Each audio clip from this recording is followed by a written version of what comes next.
today, pretty much all industries are cats games. So, it's why you do something, not what you're doing. And your why will actually get in your way if it's not a proper why. People don't want to lift up other people or organizations where their why is way out of whack. Very big distaste for people who are after money, whatnot. And it actually only hurts us as we're after money or power because it becomes what we attempt to bait other people into driving forward with the vision. So the why becomes very important, not just in our short-term success, but our long-term. And when you talk about career guidance, college guidance, what field you're going to go into, your why becomes very important. Why you would pick a certain industry or whatnot, because if you're starting with the end in mind, you know that your friends, your future associates, whatnot, all going to be centered around whatever it is that you're doing. That creates kind of culture and environment for you.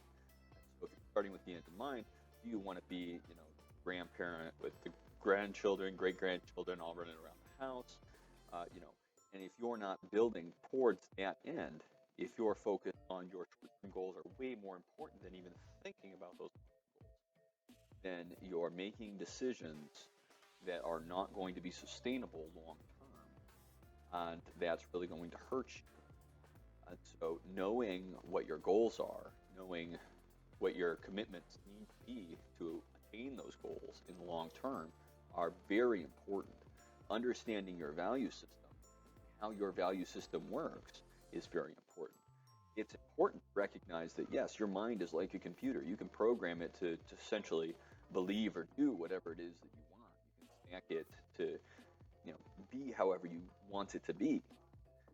But where the flaw is in that is that we're actually designed a certain way. And despite believing that, you can drink alcohol, every day, all day long, it's not sustainable.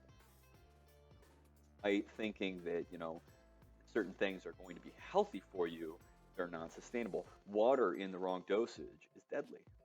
And so it's important to know that your boundaries and how you stack your mind, they don't matter when it comes to a higher authority, which is the truth. And the truth is loving, even when it hurts a bit. And the truth is that we have certain boundaries that are sustainable, and those are sustainable in the long term. Those are given by God, and such as, don't go out and be for greed, don't be for pride, don't be for power. Be about helping your fellow man. And as you give and help your fellow man is going to, in return, give and help you. So the more you show your why as really fantastic, really something people can get around, that's what people are going to build you up, and you're going to build them up, and it'll be a mutual desire to do so, not because you want to go after money or anything, but because you want to build something that's sustainable in the long term, and that may require that the truth hurt a bit.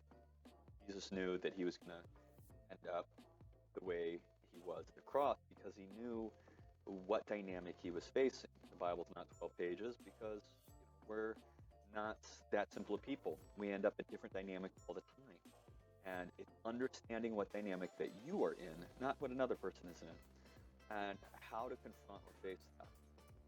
So, like when people treat you negatively, if you're going to go then treat other people negatively as a response to that, you're really allowing the sin to flow through you onto somebody else, and you're asking somebody else to eat it.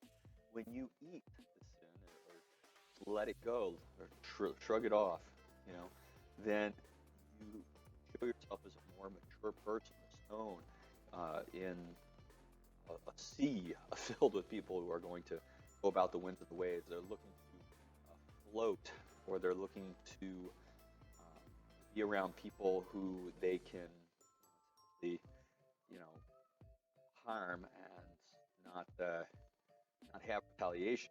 But when you show yourself a stone, somebody is unmovable, you're going to keep at it, but you're going to follow the unique principles that God supplies us, so that you don't harm yourself or others further in any particular dynamic. as far as you can see it.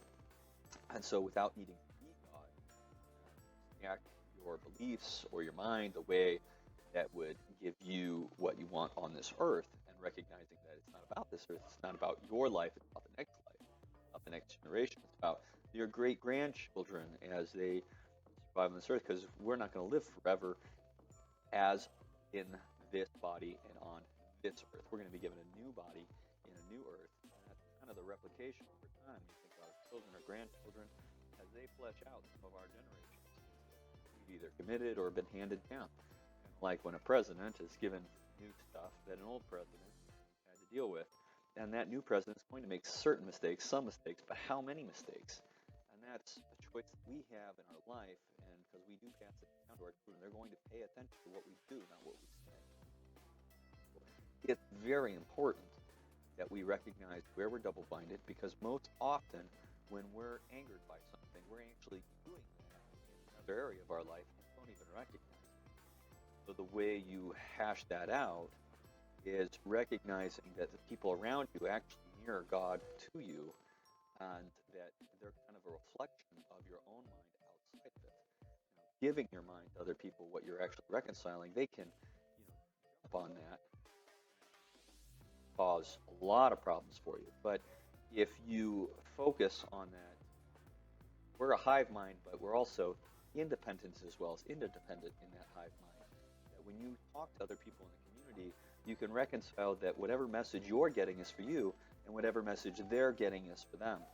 And so you can be a point of reconciliation for them as they walk through something that they're walking through, understanding that you're walking through something entirely different. It's how a mentee they get something from the mentor, but the mentor actually gets a lot more from the mentee. It's that willingness to give that they actually get a lot more. When you don't honor something that's been given to you, or you don't honor hard work, and actually you don't retain it very well or at all, and you actually get angered by it, and it's not until you go back and honor it that you'll be able to retain it. And so it's very important that acknowledge God in all your ways, and He will make your path straight. So, acknowledge what's true and acknowledge love. Follow that. Don't follow love without truth, because that will lead down a pathway of destruction. Don't follow truth necessarily without love, and so that will ultimately lead you down a wrong pathway. But if you follow truth within love, as they say, look to people who are both honest and straightforward. Honesty is not synonymous with truth, because we're all liars a little bit. What we're missing the market at times. But look at people who are going to want to discipline their word better, discipline their actions better, and over time have a greater percentage of telling the truth, a greater percentage of honesty, loyalty, integrity. Because integrity, honesty, loyalty, truth, being a disciplinary word, these are expensive traits, and that people have to either walk through a great deal, or they've been handed that with on a silver platter, and in which case they may not value it, simplicity before complexity.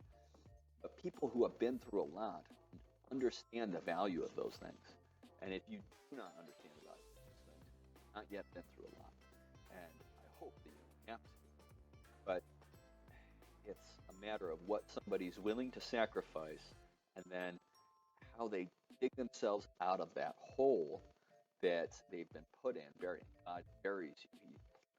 He doesn't bury you. He plants you. He wants you to pursue through hardships that He's given you, and those hardships are actually prepared for what it is that you've asked for, or that you were made to do. So when I was young, I produced a paper that I recently came back to Kansas City, and a friend acknowledged the paper that he read from me long ago, and told me that's why he was always interested in my life and my work. Going and being in Chicago for 10 years, working and studying, I found that I was still that individual writing that paper, and that the majority of my studies only retroactively proved that paper. And it's interesting because it was written in high school, but who you are is not going to change. What you're meant to do is going to change. But everything will reveal it and grow towards it.